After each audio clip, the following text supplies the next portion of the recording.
Ito na yung manual sealing machine namin guys na dinala sa shop dahil ayaw daw gumana. Ngayon, chinek ko yung yung heater. Kasi ang heater dito guys, naka-series connection lang.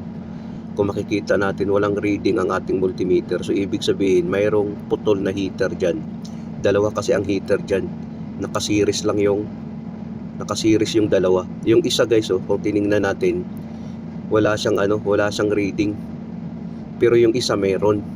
Kaya nga, tanggalin natin yung isang heater. Yung heater na yan, yan ang may problema, yung heater na yan. Ngayon, nung tinry natin, wala talaga siyang reading, Kung makikita mo, wala talagang reading. Yan ang may problema, yung na yan. Pero yung isa naman meron, ibig sabihin, yung isang heater niyan, mayroon talaga siyang problema. So, yun ang dapat na tanggalin. Yung isa kasi mayroon siyang reading, So yan, kung makikita natin, naputol pala yung isang wire niya. Ayan, instead nakakabit dyan, naputol. Kaya nga walang reading. Yan yung ipapalit natin guys. 110 volts kasi yan, naka-series. 110 volts plus 110 volts, nagiging 220 volts dahil ang supply natin ay 220 volts. Yan, tapos pinatulong ko na rin sa assistant ko na ilagay para naman mas madali. Tapos meron yan sang cover para yung init mag-stable.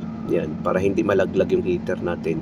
So guys, yan na guys, kinabit natin. Pina-fast forward ko lang para mas mabilis. Yan, tapos pinapakabit ko sa aking assistant. Kung makikita natin dyan, naka-series lang ang heater gaya ng sinabi ko. Yan, hinigpitan ng aking assistant.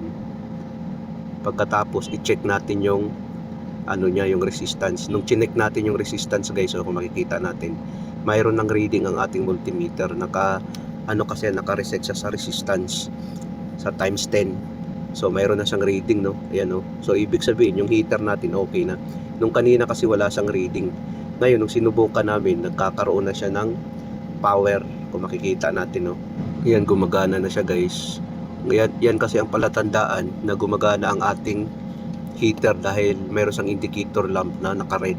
Sa mga baguhan dyan kung paano mag-troubleshoot, ang sekreto dyan, dapat may multimeter ka talaga para makikita mo kung ano ang problema, kung putol ba. Yan kasi yung guys, yung heater natin, sensor ng heater yan sa mga baguhan na hindi pa nakakakita ng heater sensor yan. Heater sensor yan guys para makontrol yung init. Ito guys pinapakita ko para naman mayroon ding idea ang mga baguhan. Okay na ito guys, ready to use na ito.